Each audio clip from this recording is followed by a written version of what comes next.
రామగుండంలో ప్రభుత్వ వైద్య సేవలను మరింత విస్తృతం చేసేలా ప్రణాళికాబద్ధంగా కృషి చేస్తున్నట్లు మెడికల్ కళాశాల ప్రిన్సిపల్ హిమబిందు సింగ్ చెప్పారు. మంగళవారం మధ్యాహ్నం గోదావరిఖని జనరల్ హాస్పిటల్లో ఏర్పాటు చేసిన మీడియా సమావేశంలో ఆమె మాట్లాడుతూ గతంలో కంటే 2024వ సంవత్సరంలో హాస్పిటల్ సేవలను మెరుగుపరచడం జరిగిందని తెలిపారు.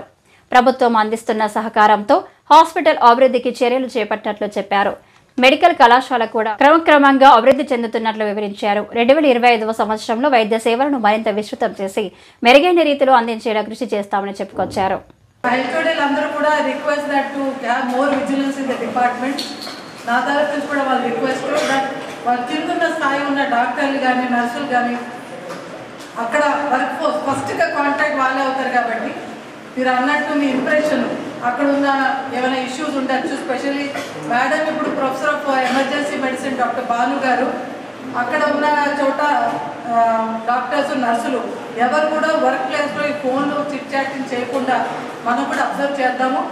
అండ్ వాళ్ళకి పబ్లిక్కి మంచిగా మాట్లాడి వాళ్ళని సాటిస్ఫై చేయడానికి ట్రై చేద్దాము.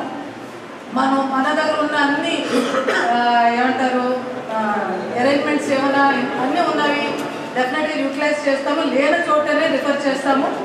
ఆ రిఫరల్ కూడా మా దగ్గర ఆడిట్ అవుతుంది నెలకు ఒకసారి. నేను కూడా అప్పుడప్పుడు అది ఎందుకు రిఫర్ చేస్తున్నారని క్వశ్చన్ చేస్తున్నా. అండ్ ఎక్కడైనా బయటికి వెళ్ళి ఏమైనా అన్ఆథరైజ్డ్గా డ్యూటీ అవర్స్లో ప్రాక్టీస్ చేయడం కానీ లేకపోతే ఏదైనా మీరు ఇప్పుడు కొన్ని విషయాలు చెప్పారు అలాంటివి ఏమైనా అవుతే దయచేసి అడ్మినిస్ట్రేషన్కి మీరు రాయండి లెటర్. దాని మీద మాకు కూడా చర్యలు తీసుకోవడానికి అవకాశం ఉంటుంది. కానీ అది ఒక రిక్వెస్ట్, కైండ్లీ డూ దట్.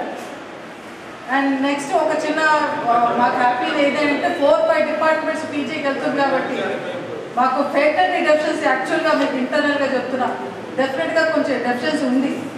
అయినా కూడా మేము ఒక మెయింటైన్ చేయాలి. 80% డెఫిషియన్సీ మినిమం లేకుండా ఉండాలి. అంటే 80% పేటెంట్ ఉండాలి.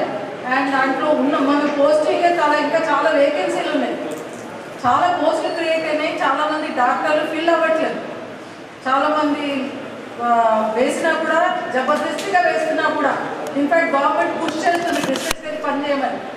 చాలామంది హైదరాబాద్ పరంగా అటుపక్క ఎక్కువ స్పెషలిస్ట్ ఉన్నారు.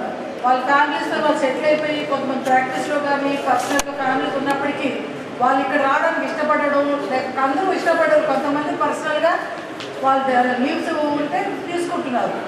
సో దాంట్లో ఏమవుతుందంటే చాలామంది స్పెషలిస్టులు కానీ ఇక్కడ రాకపోతే మనం ఇంకా సర్వీసు పెరగదు. కానీ ఇప్పుడు చాలా వరకు ఇప్పుడు పెరిగింది. ఇంకా పెరగాలంటే డెఫినెట్గా స్లోగా ఇప్పుడు స్టాఫ్ క్వార్టర్స్ వచ్చేసినాయి. క్యాంపస్ బాగా డెవలప్ అయింది. మా మెడికల్ కాలేజ్ అందరూ కూడా వాళ్ళకి మోటివేట్ చేస్తున్నారు ఇక్కడే ఉండమని రెసిడెన్షియల్గా. కొంత లక్కీగా కొంతమంది లోకల్ డాక్టర్స్ కొంతమంది సెటిల్ అవుతున్నారు స్లోగా. వాళ్ళు బిగినింగ్లో కొత్త పోస్టులకు వచ్చే వాళ్ళకి ఎక్కువ అవకాశం ఉంది వాళ్ళు ఇక్కడ సెటిల్ అవ్వడానికి. ఒక 15 years 20 years బయట ఉన్న వాళ్ళు రావడానికంటే కొత్తగా పోస్టులు ఉన్న వాళ్ళు ఇష్టపడతారు. మన ఇక్కడ లొకాలిటీ కూడా కొంచెం స్కూల్స్ వేరేవన్నీ కూడా అవకాశాలు అన్ని డెవలప్మెంట్ అవుతే స్లోగా 5-10 yearsలో డెఫినెట్గా రామగుండం చాలా బాగా డెవలప్ అవుతుంది. ఈ మీడియా సమావేశంలో హాస్పిటల్ సూపరింటెండెంట్ దయాల్ సింగ్, వైద్యులు అరుణ, నరేందర్, లక్ష్మి, నర్సయ్య, భాను, శ్రీదేవి తదితరులు పాల్గొన్నారు.